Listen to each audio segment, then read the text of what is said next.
అష్టావధాని ఉమామహేశ్వరరావు, ఎర్రంశెట్టి ఉమామహేశ్వరరావు తమ సంఘీభావాన్ని తెలియజేస్తారు. భారత్ మాతా కీ జై. భారతదేశం అన్ని దేశాల్లోకెల్లా విశ్వగురువు వంటిది.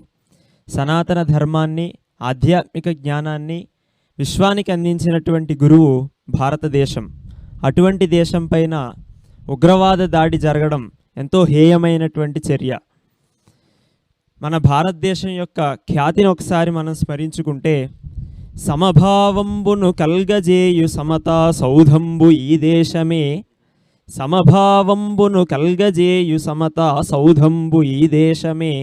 ఎందుకంటే జాతి, కుల, మత, వర్గ అనేటువంటి భేదాలు లేకుండా అందరికీ కూడా సమానత్వాన్ని కల్పించినటువంటి దేశం మన దేశం. అటువంటి ఈ దేశం అలాగే నమనీయంబగు ఆర్ష సంస్కృతి మహిన్ స్థాపించని ఈ దేశమే. మన జీవితం ఎలా గడుపుకోవాలి అనేటువంటి విషయాన్ని, ఒక సంస్కారవంతమైనటువంటి జీవితాన్ని మనకు అందించినటువంటి సంస్కృతి మన భారతీయ సంస్కృతి.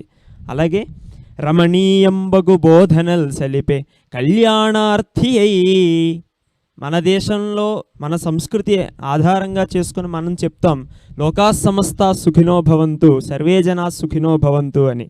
కానీ ఇతర సంస్కృతులు ఏవి కూడా ఆ విధంగా లేవు.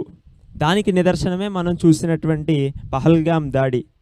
అట్టి ఆగమ భూమిన్ జయభూమిగా తలతు, అట్టి ఆగమ భూమిన్ జయభూమిగా తలతునే క్రౌర్యోగ్ర యుద్ధాలలోన్.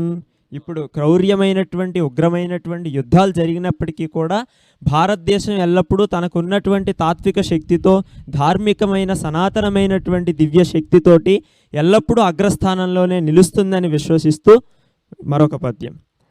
ఉగ్రవాదమన్న ఎట్టి ఊసులేని ఎట్లుగా, ఉగ్రవాదమన్న ఎట్టి ఊసులేని ఎట్లుగా అగ్రదేశ నాయకాలి అండచూపగావలెన్.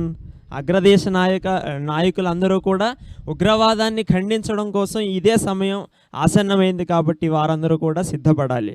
అలాగే వ్యగ్రులై జనాలు దేశభక్తి చూపి నిష్ఠతో, వ్యగ్రులై జనాలి దేశభక్తి చూపి నిష్ఠతో ఉగ్రవాద